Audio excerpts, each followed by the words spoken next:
সাহাবীদের মধ্যে সেই জ্ঞানের বিপ্লব ঘটিয়েছেন। আমি বলেছিলাম গতকালকে যে আপনি একজন সাহাবী দেখাতে পারবেন না যিনি কুরআন হাদিস এই বিষয়গুলোতে দক্ষ না। আমরা ভাগ করি যে এখানে রাইসুল মুফাসসিরিন আছেন, মুহাদ্দিস সাহাবী আছে, অনেকভাবে ভাগ করি, কিন্তু বেসিক ফান্ডামেন্টাল ইসলামিক নলেজ কম এমন কোনো সাহাবী আপনি দেখাতে পারবেন না। মাশাআল্লাহ সকলেই দ্বীনি ইলম অর্জনের দিকে সর্বোচ্চ গুরুত্ব দিয়েছেন। আমি আবু সুফিয়ান রাদিয়াল্লাহু আনহুর এক্সাম্পল দিয়েছিলাম। শেষ বয়সে বসে তিনি কান্নাকাটি করতেন আর বলতেন, হ্যাঁ দা কালামু রব্বি, এটা আমার রবের কালাম। যাই হোক, এটা হলো নেতৃত্বের একটা অন্যতম গুণাবলী।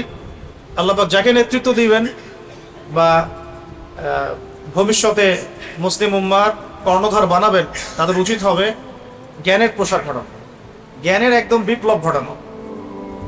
আর আমি আবার বলছি, এই জ্ঞান মানে শুধু একমুখী জ্ঞান নয়, বরং উভমুখী জ্ঞানটাকে সমন্বয় করা। আল্লাহ পাক তৌফিক দান করুন, আমিন।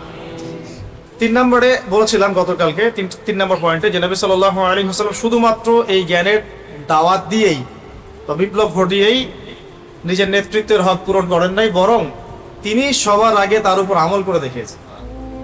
তাই আমাদের প্রত্যেক স্তরের নেতৃবৃন্দের যেটা করা উচিত, আমাদের আপনাদের সবার, যে আমরা যেটা জানি, যেটা বলছি, যেটা প্রচার প্রসার করছি, এর উপর সবার আগে আমাদেরকে আমল করে দেখানো। আমি অনেকগুলো এক্সাম্পল দিয়েছিলাম। আল্লাহ নবী সাল্লাল্লাহু আলাইহি ওয়াসাল্লাম ব্যক্তি জীবন থেকে শুরু করে একদম তাসবিহ, তাহলিল, তিলাওয়াত, তাহাজ্জুদ, সালাত, দাওয়াত, অনাড়ম্বর জীবনযাপন, প্রফেটিক লাইফস্টাইল, তারপরে জিহাদ, প্রত্যেকটা জায়গায় তিনি সামন থেকে নেতৃত্ব দিয়েছেন। এমন নয় যে তিনি বলেছেন তোমরা করো আমি আছি, এমন না।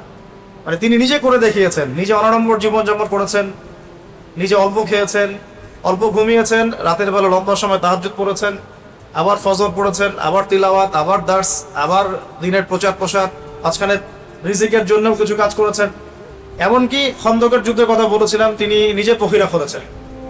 হুনাইনের যুদ্ধে তিনি সামন থেকে তরোয়াল উঁচিয়ে সবাইকে ডাক দিয়েছেন। উহুদের যুদ্ধে তিনি সামন থেকে নেতৃত্ব দিয়েছেন। বদরের যুদ্ধে তিনি সামন থেকে নেতৃত্ব দিয়েছেন। তো প্রত্যেকটা জায়গায় তিনি প্রথমে করে দেখিয়েছেন।